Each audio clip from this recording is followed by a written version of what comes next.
Y también el desafío de explicarles en unos pocos minutos cómo es el enfrentamiento que hacemos nosotros cuando nos encontramos con una radiografía como esta.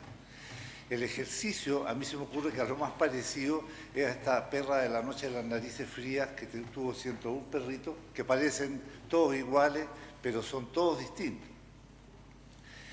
La clasificación de las EPD, hay numerosas clasificaciones de las enfermedades pulmonares difusas. Esta es una de ellas, no sé si la mejor, pero la cantidad de enfermedades que pueden producir sombras difusas en el parénquima pulmonar son muchas. Aquí están las granulomatosas como la sarcoidosis, las asociadas a inhalaciones como la neumonitis por hipersensibilidad o las enfermedades profesionales, las asociadas a enfermedades del tejido conectivo y las neumonias intersticiales idiopáticas, que son el grupo que probablemente nosotros más vemos. También hay esto asociado a drogas, asociado a vasculitis, en fin, son una larga lista. Y dentro de las neumonitis, digamos, idiopáticas, probablemente la más frecuente sea la fibrosis pulmonar idiopática, que es la que nosotros más vemos. También en este grupo está la neumonía intersticial no específica o NSIP, las ligadas al tabaco como la bronquiolitis respiratoria o la neumonía intersticial descamativa, la neumonía intersticial linfocítica y la COP o neumonía en organización. Ahora, cada vez que nos enfrentamos a un paciente con una radiografía como esta, el enfoque debe ser multidisciplinario. Aquí participan los patólogos, los radiólogos y los clínicos. ¿Qué es lo que nos aporta la clínica? En realidad, los síntomas de estos enfermos, la mayoría son bien simples, o tos o disnea, y no hay mucho más. Aunque la temporalidad de la disnea nos puede ayudar, porque no es lo mismo tener una hemorragia alveolar difusa que una fibrosis pulmonar idiopática, en que la disnea lleva meses. Por otro lado, es muy importante ver los antecedentes de exposición del sujeto y tratar de averiguar clínicamente si tiene o no tiene alguna enfermedad sistémica. En relación a la exposición, yo diría que las causas más frecuentes son 4. El cigarrillo es la primera, las aves, digamos, como las palomas en Chile o los canarios, por alguna razón las aves de corral, que siempre las cuentan los enfermos, no producen enfermedad pulmonar. Me refiero a las gallinas, ese tipo de aves de corral que no producen enfermedad intersticial y no sabemos bien por qué. Las drogas y las enfermedades profesionales. O sea, la primera cosa frente a un sujeto entonces con una EPD es preguntar por los antecedentes de exposición. El cigarrillo, por ejemplo, puede producir al menos 4 tipos de enfermedades distintas en el pulmón. Puede producir una neumonía intersticial descamativa, que es como la que tienen aquí abajo a la derecha. No sé si el puntero me... Perdón.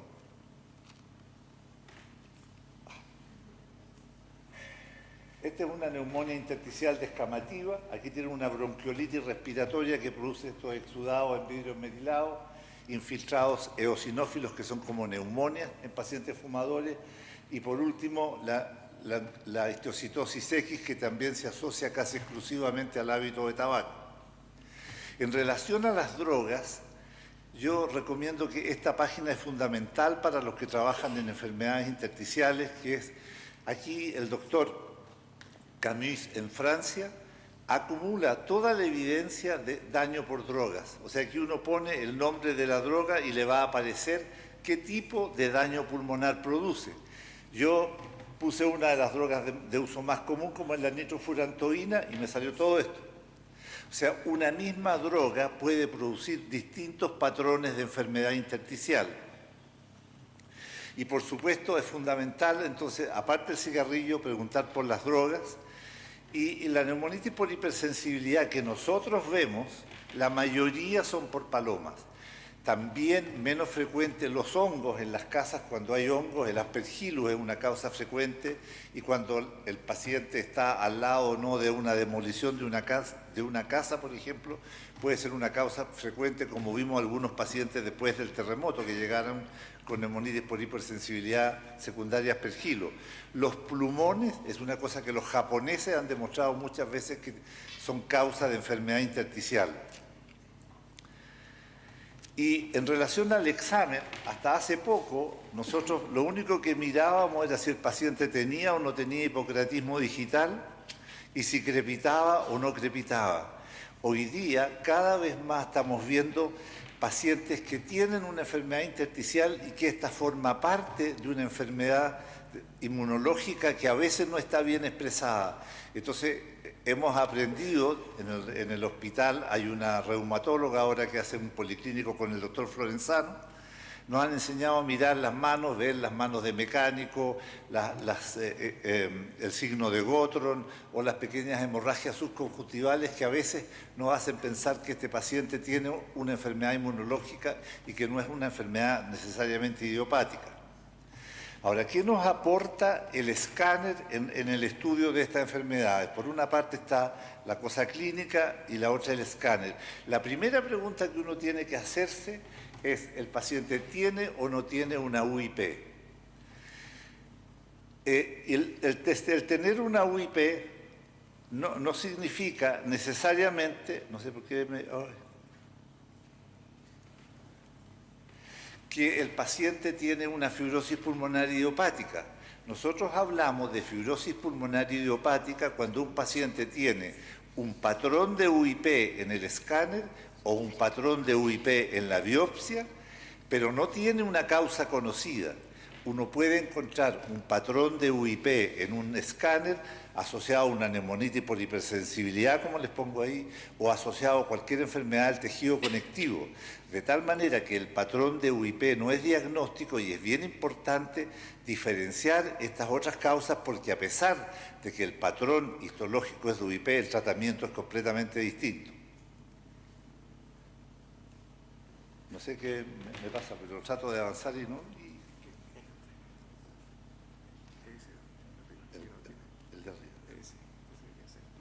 Ahora, ¿qué es patrón de UIP? Un patrón de UIP en el escáner tiene 4 características. La primera son alteraciones reticulares, son de predominio basal y periférico, la presencia de panal de abeja y bronquiectasias y la ausencia de hechos de inconsistencia. Cuando no hay panal, nosotros hablamos de que la persona podría tener una posible UIP, pero no es seguro. En cambio, si una persona tiene los 4 elementos de una UIP, el paciente no necesita biopsia, no necesita ninguna cosa, el diagnóstico de UIP está hecho.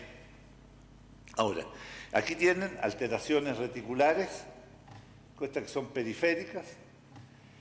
Aquí hay panal de abeja, que son estas lesiones que se ven en la periferia. Hay gente que ha dicho que se necesitan ver por lo menos 3 quistecitos para hablar con propiedad de panal. Hablamos de, aquí tienen unos escáneres que muestran que la enfermedad es de predominio periférico y basal.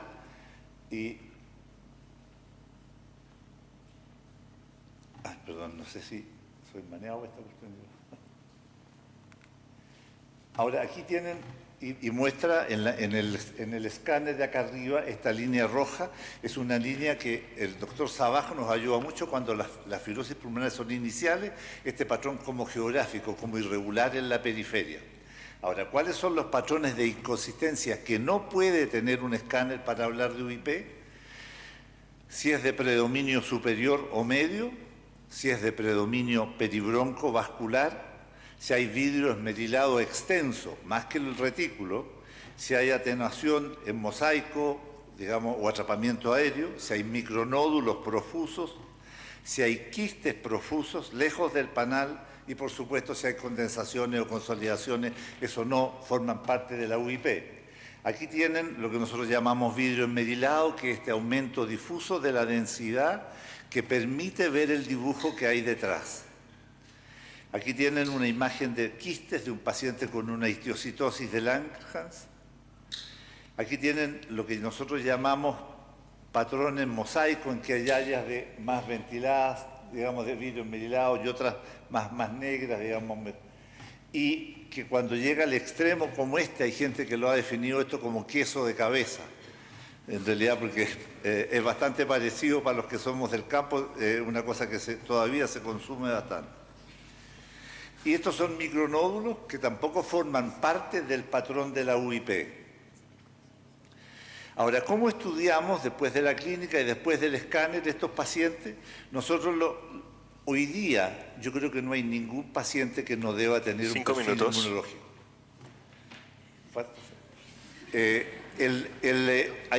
Hay pacientes que no teniendo una enfermedad definida del mesénquima pueden tener un dominio serológico o algunos elementos clínicos o algunos elementos morfológicos, y en ese caso nosotros hablamos de IPAF, o sea, un síndrome asociado a una enfermedad del sistema inmune que no está completamente definida.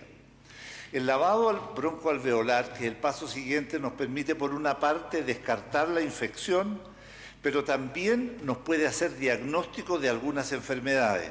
Puede hacer diagnóstico de neoplasia en la linfagitis carcinomatosa, puede hacer diagnóstico de eosinofilia en las neumonias eosinofílicas, o en la proteinosis alveolar, o en las hemorragias alveolares. El simple lavado nos puede hacer el diagnóstico.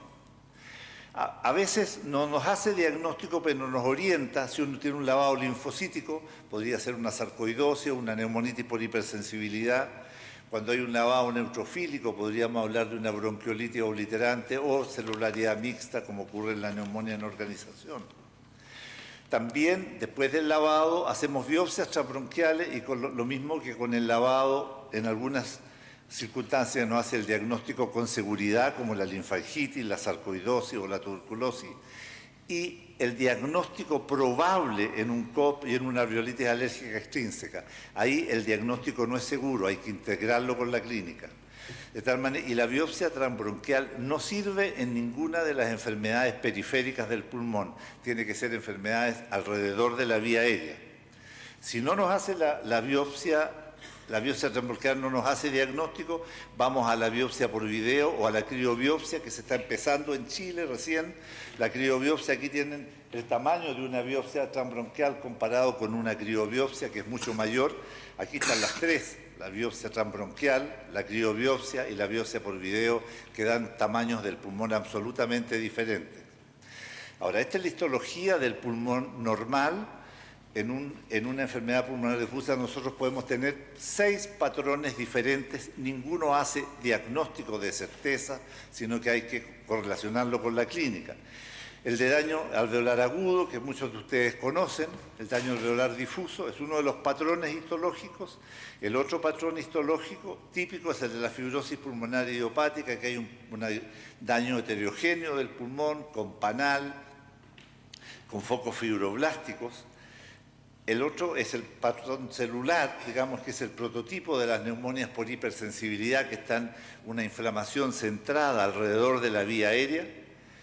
El otro patrón es el de ocupamiento alveolar de la neumonía crónica en organización, que como les decía, esto uno hace el diagnóstico histológico, pero puede ser primaria o secundaria y hay que después investigar los granulomas típicos de la sarcoidosis o de la tuberculosis, y por último cuando hay daño alveolar mínimo de la vía aérea. Una vez que uno tiene todo esto, nosotros la función pulmonar, solo mencionarles que a nosotros no nos sirve para hacer diagnóstico, nos sirve para hacer seguimiento de los enfermos. Nosotros lo seguimos con espirometría, difusión y test de marcha. Pero una vez que tenemos toda la radiología, la clínica y la anatomía patológica, nosotros nos juntamos, como ocurre todos los lunes, para ver, nosotros vemos aproximadamente 200 casos al año, para ver cómo cuadra la histología con la radiología y la clínica para hacer un diagnóstico definitivo de esta enfermedad pulmonar difusa. Este es el grupo del que trabajamos en intersticiales en el Hospital del Tórax. Tenemos 2 patólogos, un radiólogo y somos varios los clínicos. Eso es lo que yo les quería señalar. Muchas gracias. Muchas gracias, doctor Rodríguez.